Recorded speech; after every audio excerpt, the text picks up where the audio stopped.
Beleza, galera? Hoje é dia 14 de março de 2020 e, como prometido, vim gravar o vídeo aqui a respeito de mapas mentais. Primeiro vou falar um pouco a respeito do que é ele em si e depois dar um exemplo de como fazer o seu mapa mental aí, se você tiver interesse. Eu comecei a ter contato com mapas mentais por volta de 2011, mais ou menos, e foi quando eu li esse livro aqui, Mapas Mentais e Memorizações para Provas e Concursos. Felipe Lima e William Douglas foram os autores desse livro.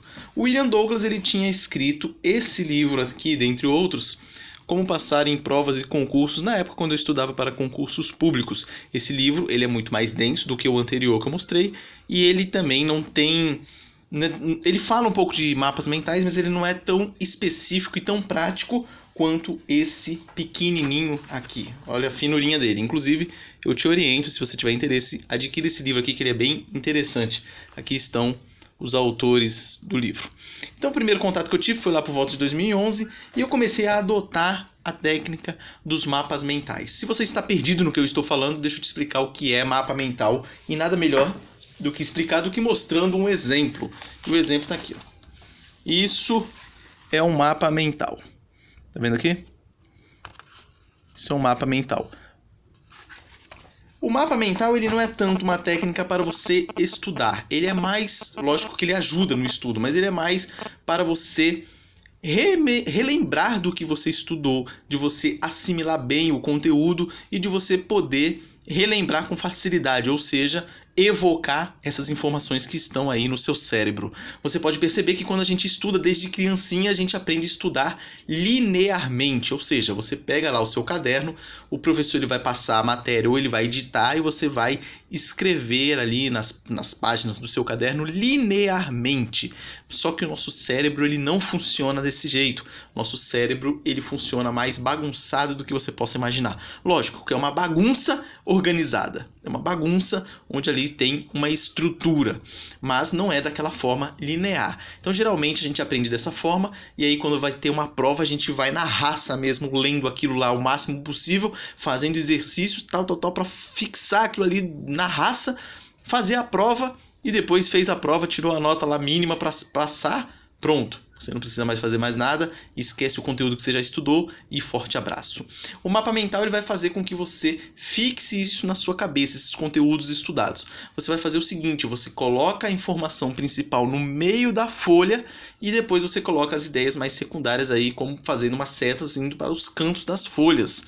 Sempre colocando palavras curtas ali e um desenho e colorido. Eu não pinto muito para não perder tanto tempo fazendo o mapa mental, mas eu uso canetas diferentes, então caneta vermelha, azul, preta e verde, por exemplo.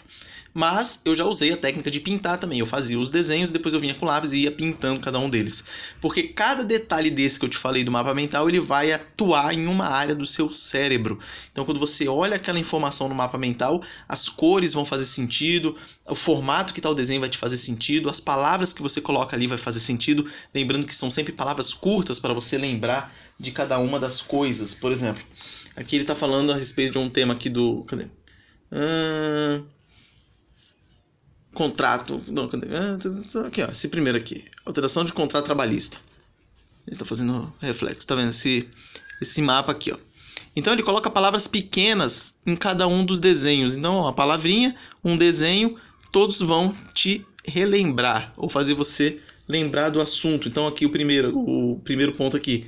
Contratos individuais.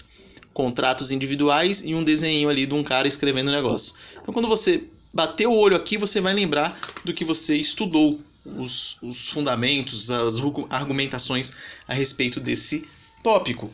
E por isso que ele é uma estratégia interessante. Agora eu estou utilizando uma estratégia um pouco diferente, foi a estratégia que eu aprendi logo nas primeiras semanas de fevereiro lá no meu seminário. Por quê? O que eu fazia antes? Eu estudava ali o máximo de conteúdo possível, ia anotando algumas coisas e depois ia lá e fazia o mapa mental. Só que depois que eu aprendi a questão da leitura trabalhada, eu comecei a mudar um pouco essa estratégia. Ou seja, eu tenho um livro ou um material passado em sala de aula, estou lá escrito linearmente, como eu falei lá no começo. Cada parágrafo ele só pode ter uma ideia central. Então você pega cada parágrafo e grifa ali a ideia central dele. No final da sua leitura, essas palavras aí, esses tópicos frasais, ideias principais de cada parágrafo formam o seu resumo. Você, com esse resumo na mão, você monta o seu mapa mental. Eu pulava esse processo, eu já ia direto para o mapa mental, mas estou utilizando ele agora, está funcionando, está ficando legal. Então você vai e faz o seu mapa mental. Uma coisa que é bem interessante é a respeito das revisões que você vai utilizar. Aqui nesse livro ele vai falar bastante a respeito disso. Ele fala que conforme o tempo vai passando, você vai esquecendo o conteúdo que você vai estudando. E você tem que manter uma rotina de revisão desse material. E ele adota a seguinte estratégia que eu já utilizei também e funcionou. Você fez o mapa mental hoje, você coloca a data nele lá. Hoje dia 14 de março, lá em cima. Amanhã eu vou revisar ele, dia 15. Depois dia 16 também, dia 17 e assim por diante. Eu vou revisá-lo 30 dias direto. Deu os 30 dias, eu já começo a dar um intervalo um pouco maior. Começo a revisá-los uma vez por semana.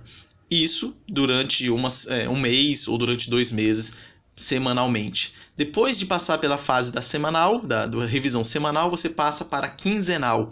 Depois semestral, até o fim, quando chegar na revisão anual. Quando você chegar na revisão anual, você para por aí e fica sempre anualmente revisando isso aí. Segundo Felipe Lima, no livro, ele falou que ele revisava lá o conteúdo das matérias dele do ano em 2 semanas, mais ou menos. Em 2 semanas, no final do ano, ele conseguia revisar tudo. Lembrando que a cada revisão, a sua revisão vai ficando mais rápida, mais fácil. Deixa eu pegar umas folhas aqui só a título de exemplo. Eu tenho um monte de folha de sulfite aqui. Por exemplo, supondo que aqui são mapas mentais. Então eu tenho um mapa com uma figura, ideia central e as ideias aqui, as ramificações do lado, supondo. Então é muito rápido, eu passei o olho aqui, 2 segundos já dei uma lida nela toda, opa, legal, pulo para a próxima, e aí vou indo, pulo para a próxima e assim por diante. Ou seja, as revisões não tomarão tanto tempo assim. E quando aquele primeiro mapa fizer 30 dias, ele vai ter um espaçamento maior, então você vai ter essa constante aí. Então vai ser bem interessante. Eu também, no começo, eu fazia os mapas mentais em metade das folhas. Eu dividia a folha de sulfite que eu queria economizar e cortava ela no meio. Não achei uma estratégia tão legal assim. Então agora utilizo a folha inteira, a folha A4 inteira. E te aconselho a fazer a mesma coisa, porque aí vai ter um espaço maior e vai ter teu cérebro vai olhar aquela imagem bonitona, você não vai ter que ficar forçando a vista ali se você escrever palavras muito pequenas. E não se preocupe com os desenhos. Eu não sei desenhar, não sei o que. É de qualquer jeito mesmo. Inclusive, no livro aqui fala, quanto mais esdrúxulo for o desenho, mais fácil vai ser você lembrar dessa figura depois. Então não importa, você está escrevendo uma palavra lá, lembra de uma imagem que vai te lembrar alguma coisa ali. Por exemplo, você está falando de estudar, daí você desenha um carinha numa mesa, pronto, é isso que vale. Está falando de... vai fazer algum tipo de trabalho, aí você coloca lá um cara quebrando, batendo uma laje, sei lá. Então, uma enxada, alguma coisa bem esdrúxula assim. Tá falando de polícia, bota lá um bonequinho com a arma na mão e assim por diante. Então, não se preocupe quanto a isso. Eu sei que o começo é muito difícil, quebrar aquele paradigma e começar a fazer. Às vezes a gente acha que tá perdendo muito tempo fazendo mapa mental, mas não vá nessa. Vá no que eu estou te dizendo aqui. Vai ser excelente para que você mantenha na sua cabeça todo o conteúdo estudado. Não adianta você ler 1000 páginas por semana e depois você não lembra nenhuma no final de 2 semanas ou menos às vezes. O importante é você às vezes estudar menos, porém ter esse material todo na sua cabeça. E é muito melhor. Lembrando que conforme mais você vai estudando, mais os assuntos vão ficando interligados. E às vezes você, usando o método tradicional de estudo, você já não lembra o que você estudou ontem, e aí você está estudando uma coisa hoje que seria legal fazer uma intercalação aqui, mas você já não lembra, então teu estudo vai ficar prejudicado. Logo, eu aconselho você a adotar essa estratégia, comece a fazer mapas mentais, que vai ser muito legal, adquire esse livro. Se você não quiser adquirir esse livro, procure aí exemplos de mapas mentais na internet, você vai achar um monte de desenho. Eu ia fazer um exemplo aqui nesse vídeo, mas eu estou sem como editar, não tenho como editar o vídeo, então não teria como eu gravar 2 vídeos, então estou gravando tudo numa sequência só. Então não vai dar para mostrar o exemplo de algum mapa que eu fiz, mas quem sabe talvez eu possa até na comunidade aí, talvez um exemplo de um mapa mental que eu fiz aqui, mas é uma coisa bem simples mesmo, mas é muito eficiente para os estudos, beleza? Então fica a dica aqui, forte abraço e até a próxima.